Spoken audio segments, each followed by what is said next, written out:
আপনারা দেখছেন ডিজিটাল সবকিছু ইউটিউব চ্যানেল। তো বন্ধুরা, আপনারা প্রত্যেকেই জানেন যে কেন্দ্র সরকার এবং রাজ্য সরকারের তরফ থেকে বিভিন্ন সময় বিভিন্ন ধরনের প্রকল্পের সূচনা করা হয় এবং তাতে সাধারণ মানুষের খুবই উপকার হয়। পাশাপাশি যারা পড়াশোনা করছেন সেক্ষেত্রে ছেলে বলুন বা মেয়ে বলুন সবার ক্ষেত্রে বিভিন্ন ধরনের স্কলারশিপ দিয়ে থাকেন যাতে ছাত্ররাও সেইভাবে উপকৃত হতে পারেন।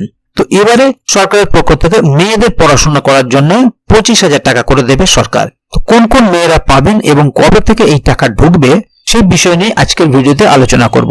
তো আপনাদের যাদের বাড়িতে যে সমস্ত মেয়ে পড়াশোনা করছে তো তাদেরকে এই টাকা পাইয়ে দিতে ভিডিওটি অবশ্যই প্রথম থেকে শেষ অবধি পুরোটাই দেখবেন, যাতে করে কোনো জায়গায় বুঝতে আপনার কোনো রকম অসুবিধা না হয় এবং কবে থেকে এই টাকা ঢুকবে সে বিষয়টি সম্বন্ধেও অবগত হতে পারেন। তো মূল বিষয়ে যাওয়ার আগে অবশ্যই আপনাদের কাছে ছোট্ট একটি অনুরোধ, যদি আপনি আমাদের চ্যানেলে প্রথমবার হয়ে থাকেন তাহলে অবশ্যই চ্যানেলটিকে সাবস্ক্রাইব করে বেল আইকনটি প্রেস করে অল নোটিফিকেশনে ক্লিক করে দেবেন, যাতে করে আমাদের চ্যানেলে যখনই কোনো নতুন ভিডিও আপলোড হবে তা সরাসরি আপনার কাছে পৌঁছে যায়। তো চলুন দেখে নেওয়া যাক এখানে বিষয়টি ঠিক কি বলা হচ্ছে। মেয়েদের পড়াশোনা করতে 25,000 টাকা দেবে সরকার। কবে থেকে ঢুকবে টাকা? লোকসভা ভোটের আগে আবারও চমক মুখ্যমন্ত্রীর। এবার মেয়েদের 25,000 টাকা করে দেওয়া হবে। এপ্রিল মাস থেকেই এই টাকা পেতে শুরু করবে সবাই। খোদ মুখ্যমন্ত্রীর এই ঘোষণার পর চারিদিকে আনন্দ ছড়িয়ে পড়েছে। সবচেয়ে খুশি কন্যা সন্তানের পরিবারগুলো। ভারতীয় নারীরা দেশ বিদেশের বিভিন্ন সংস্থার উচ্চ পদে নিজেদের কৃতিত্ব রেখে চলেছেন। এমনকি সিভিল সার্ভিস পরীক্ষা দিয়ে IAS IPS অফিসার হতেও দেখা যাচ্ছে বহু মহিলাকে। রাজনীতির ময়দানে পুরুষদের সঙ্গে সমান তালে পাল্লা দিচ্ছেন নারীরা।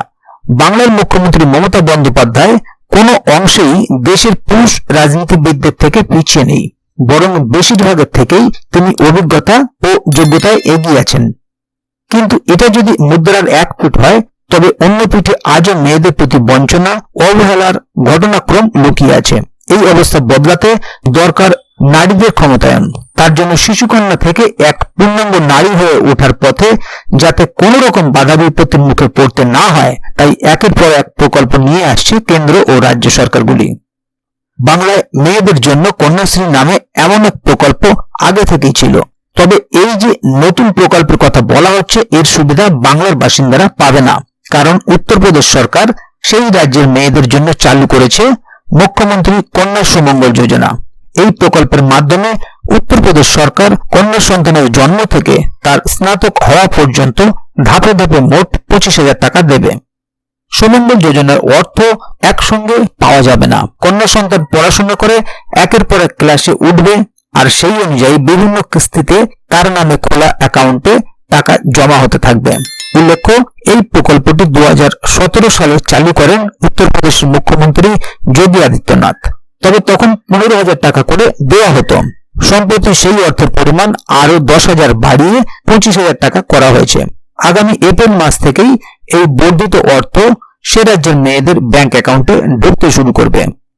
মুখ্যমন্ত্রী কন্যা সুমঙ্গল যোজনা।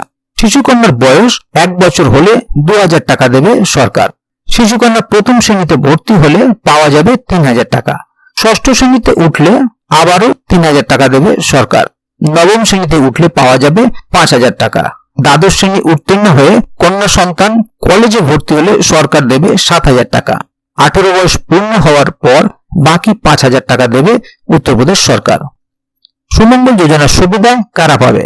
উত্তরপ্রদেশের স্থায়ী বাসিন্দা হতে হবে। পরিবারের সর্বোচ্চ 2 জন কন্যা এই সুবিধা পেতে পারে। পরিবারের বার্ষিক আয় 3 লক্ষ টাকার মধ্যে হতে হবে।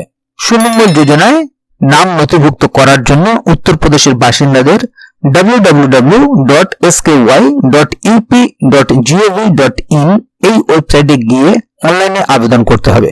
তাহলে বন্ধুরা বুঝতে পারছেন এখানে বিষয়টি ঠিক কি বলা হলো।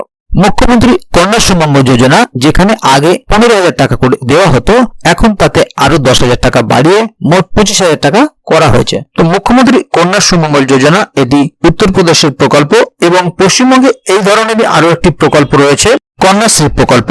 তো আগামী দিনে যদি এর পাশাপাশি আরো কোনো প্রকল্প পশ্চিমবঙ্গ সরকারের তরফ থেকে সূচনা করা হয় তাহলে অবশ্যই এই চ্যানেলের মধ্য দিয়ে আপনাদেরকে জানিয়ে দেওয়া হবে। সে কারণে চ্যানেলটিকে সাবস্ক্রাইব করে অবশ্যই চ্যানেলের সঙ্গে থাকবেন। তো বন্ধুরা, আজকের গুরুত্বপূর্ণ ভিডিও আপডেটটি এখানেই শেষ করছি। ভিডিওটি সম্বন্ধে যদি কোথাও কোনো প্রশ্ন থাকে এবং এই প্রকল্পের সম্বন্ধে আপনাদের মতামত কি, অবশ্যই কমেন্ট বক্সে লিখে জানাবেন। ভিডিওটি ভালো লাগলে অবশ্যই একটি লাইক দেবেন এবং বন্ধুদের জানার সুবিধার্থে ভিডিওটিকে শেয়ার করবেন, যাতে তারাও বিষয়টি সম্বন্ধে জানতে পারে। ভিডিওটি শেষ পর্যন্ত দেখার জন্য অসংখ্য ধন্যবাদ। আবার দেখা হবে আগামী ভিডিওতে। ততক্ষণ পর্যন্ত ভালো থাকুন, সুস্থ থাকুন। ধন্যবাদ।